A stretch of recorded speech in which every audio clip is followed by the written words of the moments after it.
Hello, hello, bonjour et bienvenue sur ce nouveau live, le petit live hebdomadaire qui va bien pour bien démarrer la semaine. J'espère que vous allez bien, bienvenue à tout le monde. Donc salut Fred, salut Fixou, salut Hardware, salut Sulfurel, salut René, salut Dominix, salut j'en rate et j'en rate, il y en a tellement. Bah écoutez, merci d'être toutes et tous bien présents, toujours aussi fidèles au rendez-vous, ça fait plaisir. Alors je vois que là j'ai un spam là qui est arrivé là dans le chat. Fait chier tous ces spams à la con, on commence à être envahi. Faut vraiment que je configure mon live pour éviter justement ce genre de truc, mettre la modération en place. Je ne l'ai jamais fait, j'avoue. Donc si ça se reproduit, je masquerai le chat. Bref, bah écoutez, j'espère que vous allez bien. Je vois que vous êtes déjà en train d'échanger dans le chat sur plein de choses. Il y a Dominix qui nous parle de LLM for Decompile, l'IA qui décompile les binaires et donc qui analyse le code assembleur, le code binaire pour produire du code lisible. J'ai vu passer ça hier. J'ai pas testé, j'ai pas regardé ça plus que ça. J'ai vu passer un tweet de Léa Linux justement sur le sujet qui s'amusait à jouer avec. Donc je pense que c'est prometteur, c'est quand même le truc de fou. J'ai envie de dire, on lui fait un binaire et ça nous génère du code source. Ça peut ouvrir des perspectives assez intéressantes, je pense, et notamment pour les boîtes qui produisent du logiciel propriétaire. Je pense qu'elle commence à transpirer à grosses gouttes avec ce genre d'outils qui commence à apparaître, parce que évidemment, qui dit soft propriétaire dit non-publication du code source, et donc pour aller comprendre comment ça fonctionne dans les programmes, bah parfois ça demande beaucoup de temps, beaucoup d'investigation, et là il y a un outil qui permettrait de pouvoir décompiler et analyser certains types d'algo. Je trouve ça assez intéressant. Et j'aimerais bien voir comment vont réagir les ayants droit au sens très large du terme, donc notamment les boîtes qui produisent du code propriétaire, pour pouvoir essayer d'éviter l'usage de ce genre d'outils, et en tout cas d'éviter la fuite de leur propriété intellectuelle. Je trouve ça intéressant. C'est un vrai sujet. Ouais, comme j'ai rien préparé sur le sujet, j'en parle parce que je vous vois passer dans le chat. Merci Dominix pour le sujet. Comme je vous dis, je l'ai juste vu passer sur Twitter hier très très rapidement et j'ai pas regardé plus que ça. Bon, bref. Sinon, là cette semaine, ça va être une émission plutôt de news. On va reprendre les bonnes habitudes, pas de live code aujourd'hui, a priori. Je vous ai prévu un petit sujet donc pour la fin sur Daniel Steinberg, donc le créateur de Curl, histoire de parler aussi de revenir sur des personnages qui sont, je pense, importants et plutôt méconnus, et qui finalement ont changé, je ne vais pas dire la face du monde, mais en tout cas ont changé la vie de beaucoup de développeurs et beaucoup de personnes en créant des outils qui sont utilisés partout dans le monde. Et je pense que je vous parlerai d'autres personnages comme ça. Il y en a plein qui me viennent à l'idée. Je vous avais déjà parlé par le passé d'autres personnes, et je vais un petit peu continuer sur cette lancée. Donc pas de live code aujourd'hui, comme la semaine dernière. Donc ce sera plutôt quelque chose, on va dire un sujet plus historique et un peu plus large, voilà, plus philosophique on va dire. Et on va commencer les news de la semaine. Alors on va pas commencer par les news Linux comme on fait d'habitude, pour la simple et bonne raison, c'est que cette semaine, pas de sortie de Linux 6.9 RC1, pour la simple et bonne raison, c'est que c'est relâche, puisque la version 6.8 est sortie la semaine dernière. La 6.8 finale est sortie la semaine dernière, donc en général quand tu as une version finale qui sort, la semaine d'après il n'y a pas de la version suivante RC1 qui sort. Il y a peut-être on va appeler ça une sorte de petite trêve de repos. Donc la 6.9 RC1 sera probablement disponible la semaine prochaine, je vous en parlerai plus. Il y a pas mal de nouveautés qui arrivent dans la 6.9, pas mal de choses plutôt intéressantes, au sens très large, que ce soit en termes de pilotes, de matériel supporté. J'ai vu qu'il y a des nouveaux joysticks et gamepad qui rentrent avec des pilotes intégrés directement dans le noyau Linux, et pas mal d'autres choses. Si vous êtes curieuse et curieux, vous pouvez aller sur le site de Phoronix, qui est une de mes sources aussi principal sur mon alimentation de veille qui parle déjà depuis un petit moment de la version 6.9 avec tout ce qu'il pourrait y avoir dedans. Donc là-dessus, on va pas parler de ça. Je vais vous partager plutôt une news que j'avais déjà partagée cette semaine. Vous avez dû sûrement la voir sur les réseaux sociaux. C'est la sortie d'OBS Studio 30.1.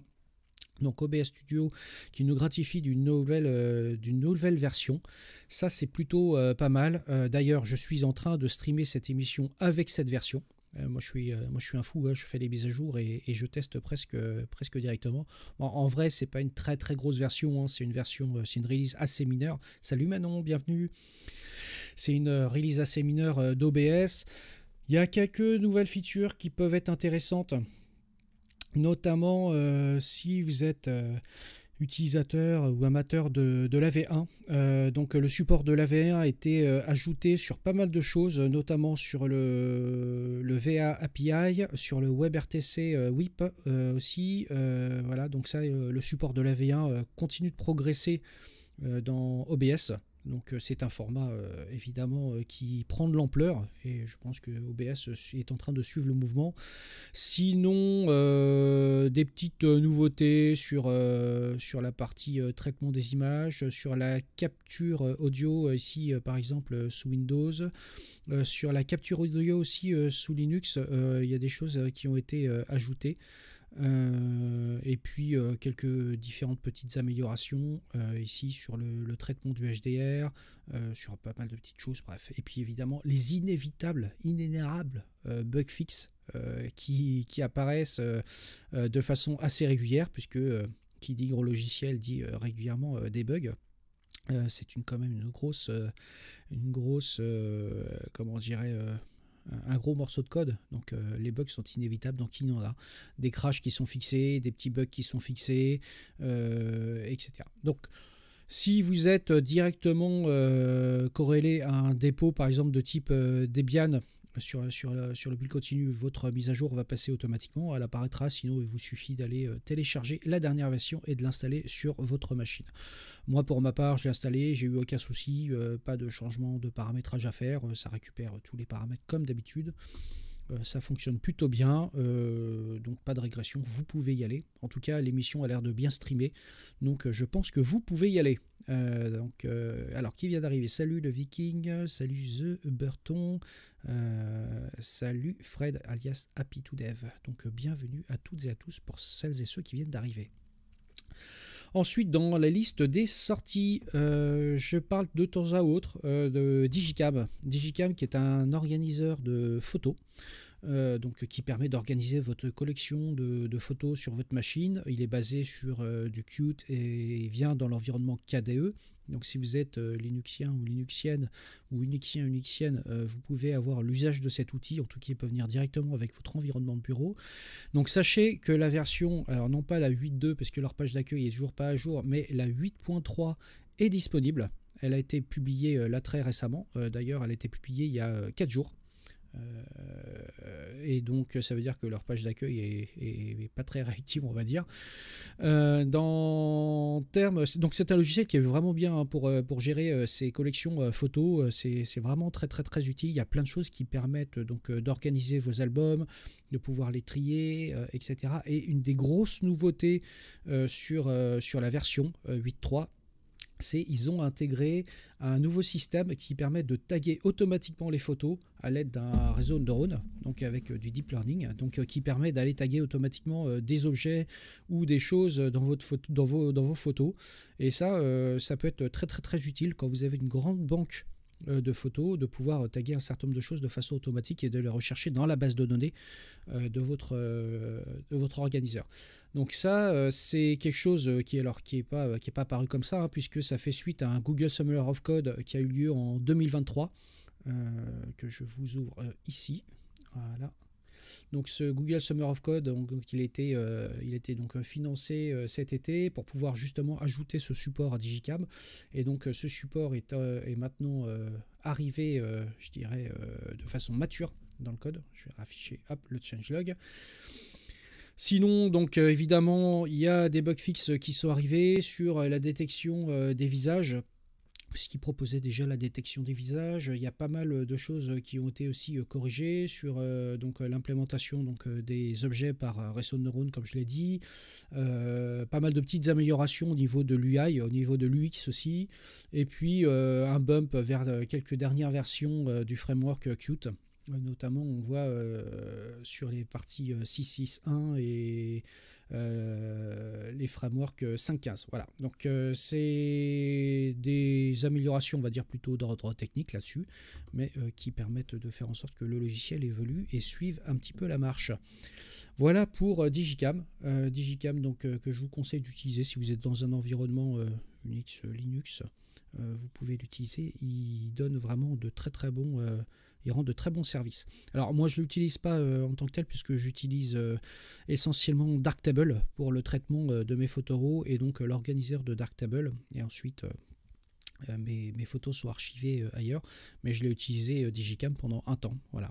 Donc sur des bases de photos JPEG et de vos téléphones, c'est quand même plutôt pratique. Comme tu dis Fred, il marche aussi sous Windows et Mac, évidemment.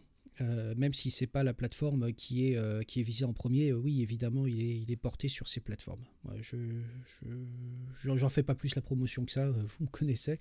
N'étant pas du tout utilisateur de ces plateformes, je ne saurais dire si Digicam fonctionne très bien dessus. Voilà. Sinon, pour faire suite à la semaine dernière, je vous avais parlé en live de comment j'ai porté le code original de Doom datant d'il y a 30 ans dans le navigateur, donc déjà sous Linux pour faire une compilation moderne avec la SDL, et dans le navigateur. Donc cette semaine, j'ai continué un petit peu à faire évoluer le code, puisque la version que je vous avais proposée la semaine dernière, c'était quelque chose qui était gratté à l'arrache un petit peu en une après-midi, ce qui permettait au moins de valider le concept et donc d'en faire quelque chose qui soit utilisable, mais j'ai amélioré le code depuis. Je vous partage ça à l'écran. Et je continue donc à travailler sur le code et j'en suis à un point où le code est déjà, comment je dirais, un peu plus mature, ce que j'ai fait, un peu plus portable aussi sur certains aspects, et je suis en train aussi de travailler sur la couche sonore, donc pour pouvoir rajouter la couche son directement avec la lib SDL. Donc vous verrez que dans le code par rapport à la semaine dernière, donc il y a le iSound underscore SDL.c et .h qui ont été ajoutés. Vous verrez, c'est architecture un petit peu de la même manière. J'ai revu un petit peu l'architecture de code, j'ai fait quelque chose de plus robuste, d'un peu plus souple en termes de code. Donc là-dessus, pour l'instant, le son, il joue aucun son malheureusement, mais ça ne devrait pas tarder. Voilà. Mais toute la partie infrastructure son est déjà posée. Ça veut dire que j'initialise le sous-système sonore de la SDL, j'initialise toute la partie pour avoir un device sur lequel jouer les sons. Et ça fonctionne bien. C'est porté, ça fonctionne aussi donc en Wasm. Donc j'obtiens donc un device sur lequel je vais pouvoir jouer le son. Donc je suis en train de travailler sur la glue qui va permettre donc déjà d'envoyer les SFX, les effets sonores, vers le device et ensuite de pouvoir jouer la musique. Donc ça va être un petit travail d'un peu plus longue haleine, je dirais. Mais en tout cas, toute l'architecture est prévue, c'est plugué au moteur de Doom. J'ai fait aussi dans le code un gros clean-up du code, enfin un gros clean-up. Partout où je pouvais nettoyer et retirer des warnings dans le code original de Doom, je l'ai fait. J'ai fait quelques petites corrections. J'ai trouvé des vieux bugs sévères qui dataient de l'époque que j'ai corrigé. Et donc, ce qui me permet donc d'avoir quelque chose, on va dire, de relativement utilisable et qui ne plante plus, qui n'a plus de débordement de mémoire dans certaines situations, etc. Et ce que je voulais vous montrer aussi, c'est que vous verrez sur le dépôt qu'en fait, je fais pas, il n'y a pas plein de petits commits qui se suivent. En fait, je rebase systématiquement mon commit parce que ce que je veux faire, c'est montrer, je vais vous montrer ça. Je veux partir donc du code source original de Doom sur lequel j'ai fait donc un premier commit qui permettait de le faire compiler sous Unix et Linux et X11, et ensuite je fais un commit atomique qui permet juste de pouvoir faire comment je dirais donc la code fixed ici. C'est le premier commit que j'ai fait qui permettait donc de faire fonctionner le code original de Doom sur des architectures modernes, 64 bits. Et ensuite, j'ai un seul commit que je rebase systématiquement, sur laquelle j'ai l'ajout des makefiles, du cleanup, du fixe des erreurs et l'ajout du port SDL2. Pourquoi je fais ça? Parce que ce que je veux, là dans l'idée, c'est de pouvoir partir sur un commit, on va dire, atomique, qui permet d'avoir l'architecture SDL complète, et tous les fixes sont un seul commit, et ensuite qu'on puisse partir de ce commit pour faire un refactor de code, etc. etc. Parce que sinon, là, il y aura déjà 200 commits, je vous dis pas. Et donc, ça permet d'avoir, on va dire, un historique de commit qui est propre. Donc là, c'est un dépôt qui bouge beaucoup. Si vous le clonez, vous serez amené donc, à le pouler assez régulièrement. Il bouge assez régulièrement chaque jour.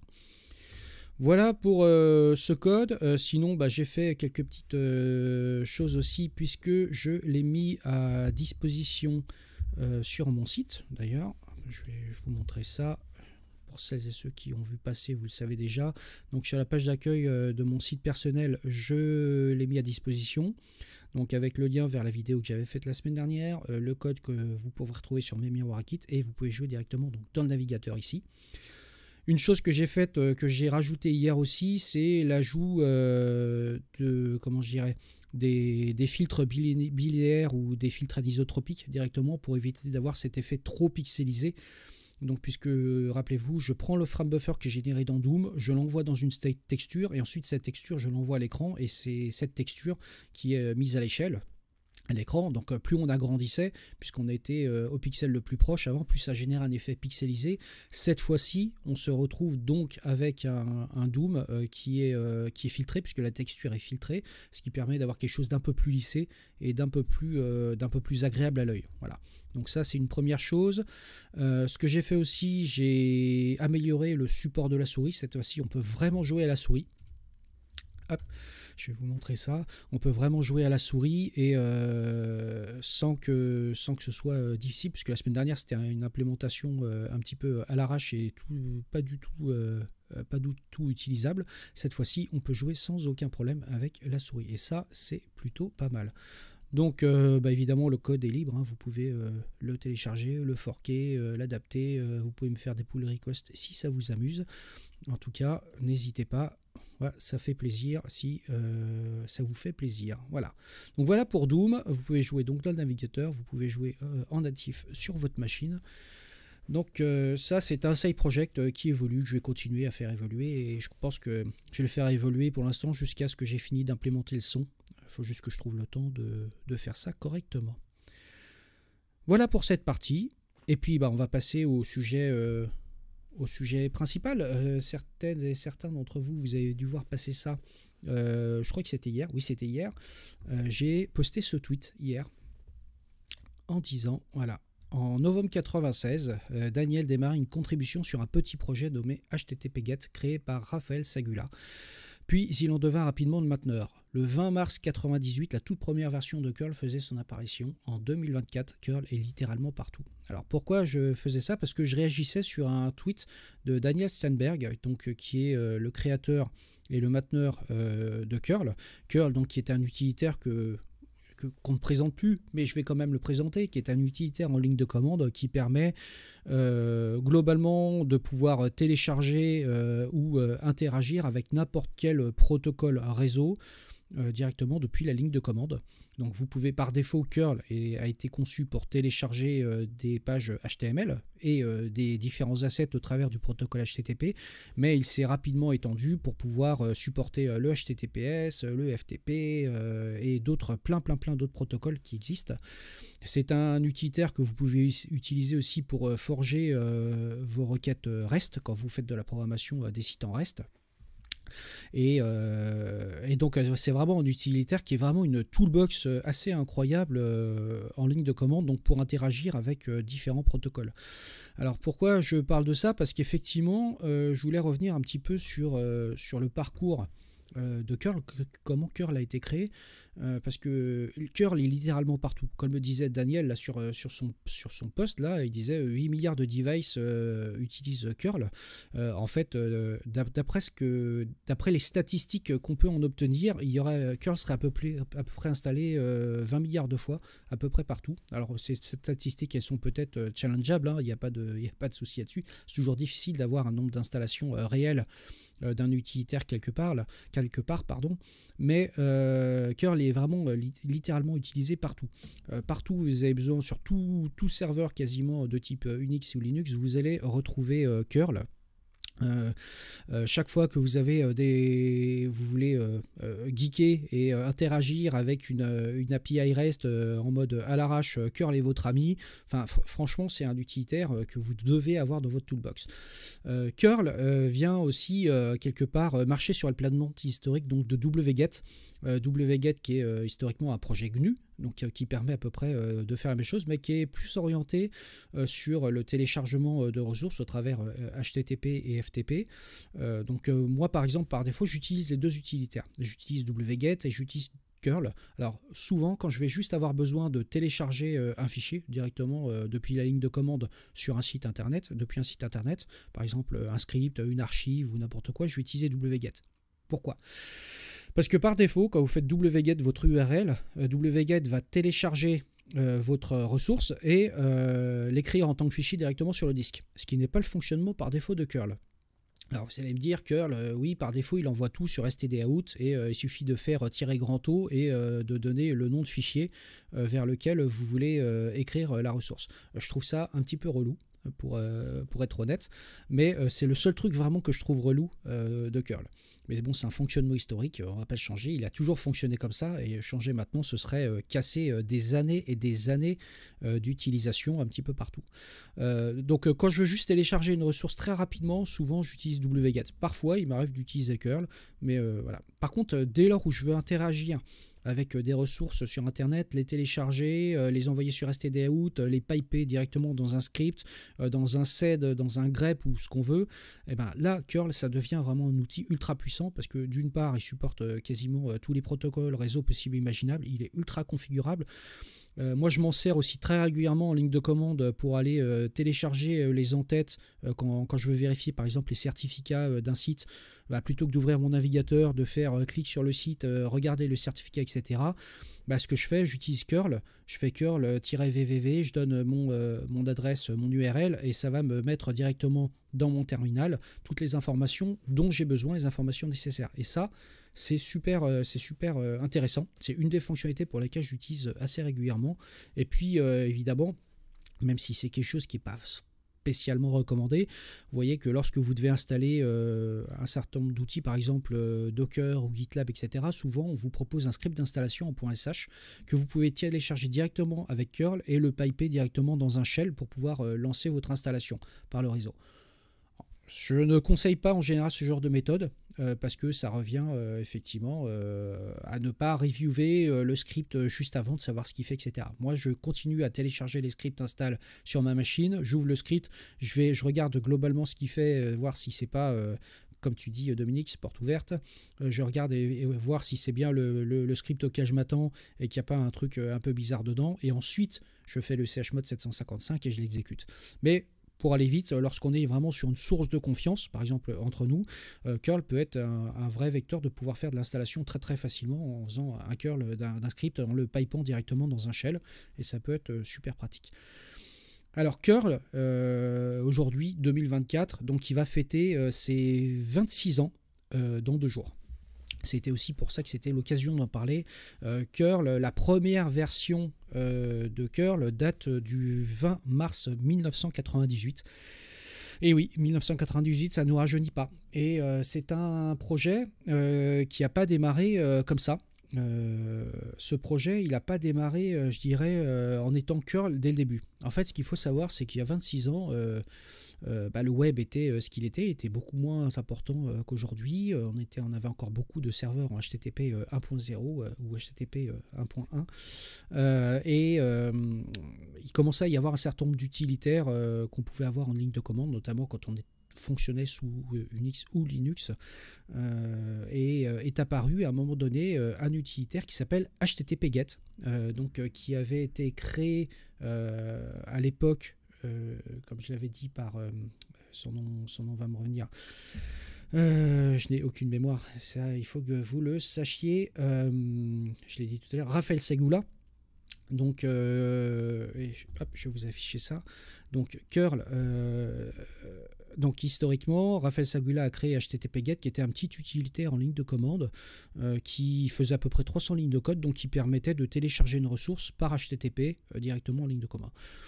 Ça a intéressé à l'époque Daniel, qui est devenu rapidement contributeur à cet outil pour le faire évoluer. Et ensuite, il en est très rapidement devenu le mainteneur, puisque Raphaël a abandonné le projet. Alors Dominique, oui, ce projet était écrit en C. D'ailleurs, je vais vous en montrer les sources, puisque, hop, on va prendre... Je dois avoir l'adresse ici. Hop, on va ouvrir un petit terminal des familles. Tiens, on va faire un curl, puisque c'est comme ça, curl. Donc je vais télécharger les sources de HTTP-GET. La dernière version connue, c'est la 1.3. Alors vous voyez que Daniel continue à garder les sources de HTTP-GET, puisque ça a été un petit peu les fondations de curl. Donc HTTP-GET 1.3. Qu'est-ce que j'ai fait? Il me l'a pas téléchargé. Hop. Bah qu'est-ce qui se passe?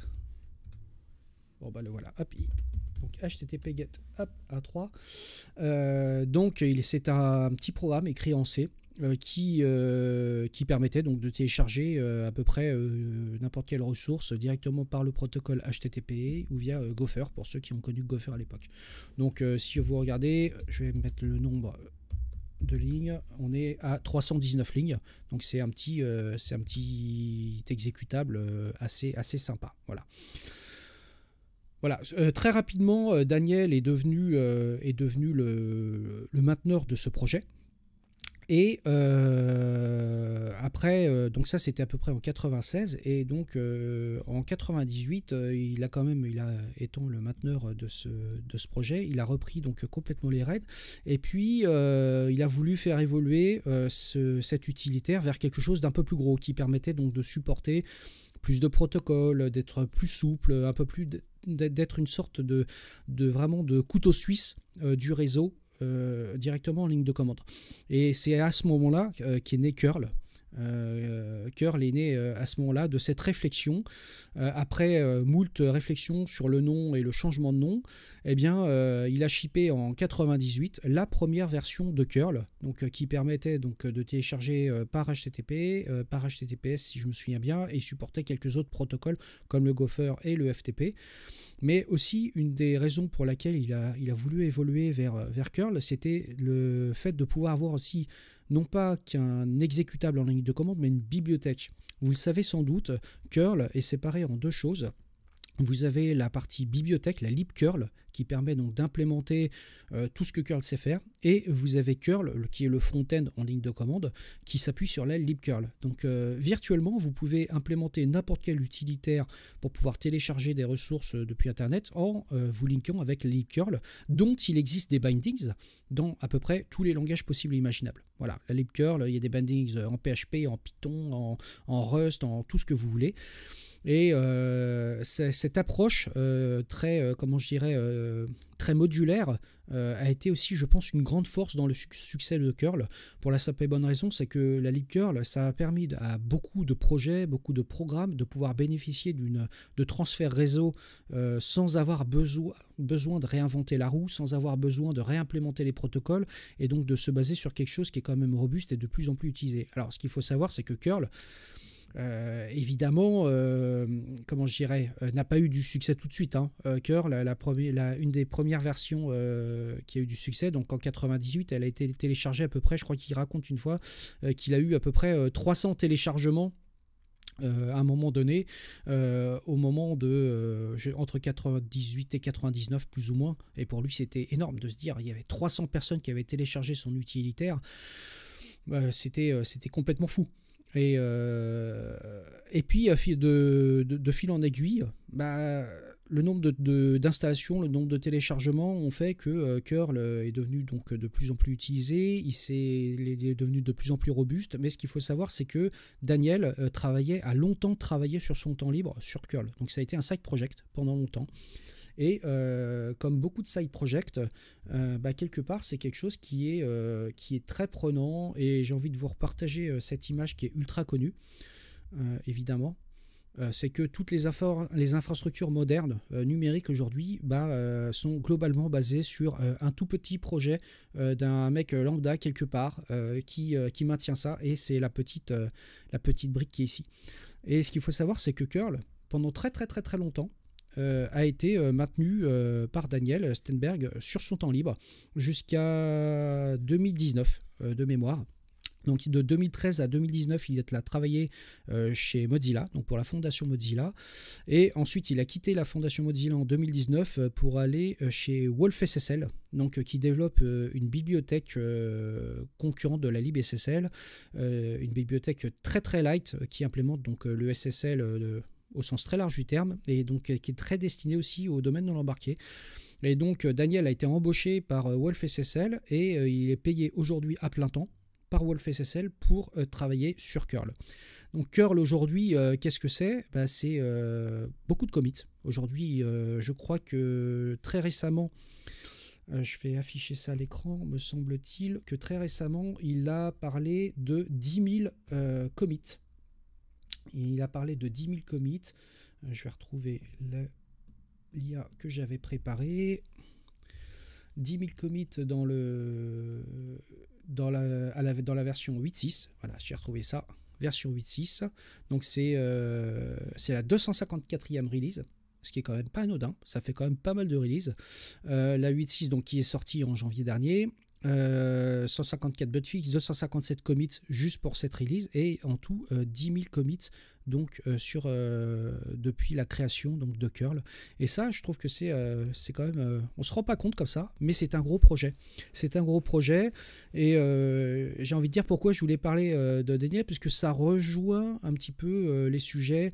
Par exemple, je parlais d'Éric Raymond il y a quelques streams, il y a 3 ou 4 streams, je parlais d'Éric Raymond qui a été l'un des fondateurs finalement du mouvement open source. Il a commencé comme contributeur sur un projet d'envoi de mail, et finalement des choses qui ont pris comme ça sur le marché, et puis qui ont pris de l'ampleur. Et mine de rien, ce sont des personnages qui sont devenus importants, assez importants, parce que en vrai, ils maintiennent des briques qui sont, je dirais, un peu essentielles aux infrastructures modernes. Comme aujourd'hui, prenons un exemple, je vous parlais d'OBS tout à l'heure, prenons une des briques essentielles d'OBS et utilisée partout dans le monde, c'est le couteau suisse de l'audio et de la vidéo, c'est FFmpeg. Aujourd'hui, on peut dire qu'effectivement, un grand nombre de logiciels ont été créés par une seule et unique personne et ont été maintenus pendant très longtemps par une seule et unique personne, et ces logiciels sont les fondations même de toutes les infrastructures modernes qui sont vendues, mais jusqu'au plus gros. C'est-à-dire, prenons FFmpeg, vous le retrouvez dans une box, comme une Freebox. Prenez curl, vous l'avez aussi dans une box. Voilà, curl est disponible dans les box internet pour aller faire les transferts réseau dont il a besoin. Donc vous imaginez le nombre de devices qui s'appuient sur ce genre d'outils, et c'est quelque chose qui est quand même assez fou, parce que j'imagine que Daniel, quand il s'assoit comme ça, qui prend un peu de recul, il doit se dire, mais en 98, lorsque j'ai sorti la première version de curl, j'aurais jamais imaginé que ça prendrait une telle ampleur et que cette brique logicielle sera utilisée massivement partout dans le monde. Donc je trouve que c'est un parcours qui est assez incroyable, et ça rejoint donc alors comme tu dis Dominique, c'est la cathédrale et le bazar. Je parlais d'Éric Raymond tout à l'heure, donc qui a écrit ce fameux essai La cathédrale et le bazar, donc dont j'ai parlé dans un précédent live. Et donc là je parle donc de Daniel Steinberg, mais il y a plein d'autres personnes comme ça qui ont développé des briques logicielles qui sont massivement utilisées partout dans le monde. Et au final, si ces personnes disparaissent, on ne va pas dire que les projets vont mourir avec, mais il y a une forme de bus factor, un petit peu, quelque part. C'est-à-dire que si la personne vient à disparaître ou s'arrête de travailler sur le projet, le projet peut vivre un mauvais moment. Je vais prendre un autre exemple pour lequel je voudrais rebondir, qui me fait beaucoup penser aussi à Daniel, c'est Richard Heep. Richard Heep, peut-être que ce nom vous dit rien du tout. Pour beaucoup de gens, Richard Heep est quelqu'un de totalement inconnu. C'est un mec lambda, random. Moi, ce que je peux vous dire, c'est un informaticien, mais c'est un informaticien qui a changé la vie de très nombreux autres informaticiens et de très nombreuses entreprises. Richard Heep, c'est simplement le créateur de SQLite. Et SQLite, qui est la base de données la plus massivement utilisée partout dans le monde. Vous avez une base Q-Lite dans Chrome, vous avez une base Q-Lite dans Firefox, vous avez une base Q-Lite dans littéralement tous les téléphones mobiles du monde. Vous avez une base Q-Lite partout. Ce Q-Lite, c'est la base de données standalone qui est utilisée massivement partout dans le monde. Elle est la plus utilisée. Et tu as raison, hardware, aussi dans Digicam. Dans la plupart des logiciels qui ont besoin de manipuler une base de données locale, vous pouvez être quasi sûr que SQLite est utilisé ici. Et SQLite est notamment une base qui est très compacte, puisque c'est écrit en C en quelques milliers de lignes de code, mais du code qui est extrêmement robuste, extrêmement testé, qui implémente, c'est une des rares bases de données qui implémente les standards SQL, mais vraiment de façon très jusqu'au boutiste, avec des performances qui sont vraiment excellentes. Même, alors c'est pas une base de données qui est faite pour de l'accès concurrent, hein. Ne me faites pas dire ce que j'ai pas dit. Ça vient pas, on va dire, manger les plates-bandes d'un PostgreSQL par exemple ou d'un Oracle, puisque ce sont pas du tout les mêmes usages. Mais partout où un logiciel a besoin d'une base de données locale, vous allez retrouver SQLite, et Richard Heap est le créateur et le mainteneur de SQLite, et c'est le fameux gars random quelque part dans le Nebraska qui a créé une brique sur laquelle toutes les infrastructures modernes s'appuient. Une base SQLite, vous en avez dans les box internet, encore une fois, dans les téléphones, vous en avez partout. Et donc voilà, donc je voudrais juste remettre un petit peu de temps en temps la lumière et l'emphase un petit peu sur ces gens, ces personnes de l'ombre qui créent des outils, des logiciels qui sont ultra utilisés et dont tout le monde se fout littéralement, tout le monde s'en tamponne le coquillard littéralement tout le temps, parce que c'est pas les trucs qui ont le vent en poupe. On va plutôt parler de Facebook qui nous sort son dernier framework JS à la mode, on va parler de tel ou tel éditeur qui va nous faire la super API qui va tout défoncer le marché, mais par contre faut pas oublier que tout ça s'appuie sur des petites briques, et souvent ces petites briques ont été créées par des personnes lambda, random, comme ça, quelque part, et sur lesquelles tout s'appuie. Voilà. Et donc, juste pour terminer, je vous partagerai donc dans le replay sur YouTube un certain nombre de liens sur Daniel Stenberg qui vont vous donner un petit peu des billes sur ce qu'il a fait, sur comment il est arrivé à créer, puisqu'il écrit un billet de blog, hein, il l'a déjà publié sur son blog il y a 3 ans, comment il en est arrivé à créer Curl. Il a lu Curl, il a donné une conférence je vais me rappeler une conférence au FOSDEM, voilà, en février dernier, que je vous encourage à aller regarder. Donc ça dure pas très longtemps, ça dure à peu près 35 ou 40 minutes. Donc il explique un petit peu le cheminement qui l'ont amené à créer Curl, avec un certain nombre de métriques sur le nombre de commits et tout ça. Donc je trouve ça toujours intéressant quand ces personnes viennent donner quelque part un petit peu du feedback sur ce qui a changé leur vie et potentiellement changer notre vie de développeur. Voilà. Donc juste pour terminer sur ce sujet, bah voilà, Daniel, c'est un mec lambda qui a créé un soft utilisé partout dans le monde. Il y en a plein d'autres. Je vous parlais de Richard Heap. Un jour, je vous ferai peut-être un live sur Richard Heap, et peut-être qu'on fera du reverse engineering sur la base SQLite. C'est un morceau de code qui est extrêmement intéressant, SQLite, parce que extrêmement bien écrit déjà en C, et bien architecturé, vraiment, et avec des trucs... je dirais plutôt pas piquer des hannetons. Le code vaut le coup d'œil. Voilà. Voilà, et je pense que j'ai fait le tour. Oh, GlobeNote, merci, qui lance un raid avec 33 personnes. 33 personnes, bah, bienvenue à toutes et à tous, j'espère que vous allez bien. Malheureusement, je suis en train de terminer mon live, et on était prêt à faire un raid chez Titi Moby. Titi Moby, donc, qui est un autre streamer qui va faire son live d'ici, je pense, quelques minutes. D'ailleurs, est-ce que quelqu'un a des nouvelles de Titi? Je ne sais pas si live en ce moment. En tout cas, pour celles et ceux qui... Ah, Thierry est prêt, donc on va arriver chez toi bientôt. Pour celles et ceux qui viennent d'arriver, bienvenue. Donc ici, je parle essentiellement de code. On fait de temps en temps du live code. Aujourd'hui, bah, c'était pas du live code. Je parlais donc de Daniel Stenberg, le créateur de Curl. Je parle beaucoup de news tech, des fois je fais des démos, donc c'est très vaste. Et si mes sujets vous intéressent, vous pouvez retrouver les replays sur ma chaîne YouTube, donc youtube.com/ponceto91, vous allez tout retrouver là-bas. Voilà pour tout ça, je crois qu'on a fait le tour pour aujourd'hui. J'avoue que j'avais pas beaucoup de choses à vous partager aujourd'hui. J'aurai plus de choses à vous partager la semaine prochaine. Quoi qu'il en soit, pour mon refactoring de Doom dont je vous parlais, que je vous ai partagé tout à l'heure et que j'ai porté donc en Wasm directement dans le navigateur, je vais remettre ça ici. Hop. Je vous repartage ça. Donc Doom va continuer son petit bonhomme de chemin. Donc normalement, j'espère cette semaine, si j'ai le temps, finir d'implémenter toute la partie couche sonore pour avoir enfin le son, au moins les SFX et après la musique. Dès que j'aurai avancé sur ce sujet, je vous partagerai tout ça évidemment sur les réseaux sociaux. Vous pouvez retrouver le code comme d'habitude sur les Git, sur mes miroirs GitHub et GitLab.com. Comme ça, vous pourrez voir un petit peu comment c'est codé. Voilà pour ceci. Et puis, on va aller faire le petit raid des familles chez notre ami Titi Moby. Voilà, raid Titi Moby. Le raid est en train de se créer. Donc, écoutez, moi, je vais vous laisser là. Il n'y aura pas de live la semaine prochaine. La semaine prochaine, je serai en Bretagne. Donc je ne ferai pas de live, le prochain live sera dans 2 semaines. Je vous prépare un petit sujet des familles pour dans 2 semaines, je vous le promets, ça va être sympa. D'ici là, prenez soin de vous, je vous fais plein de bisous et on part chez l'ami Thierry tout de suite. Allez, ciao, ciao, bye bye, bisous, bisous.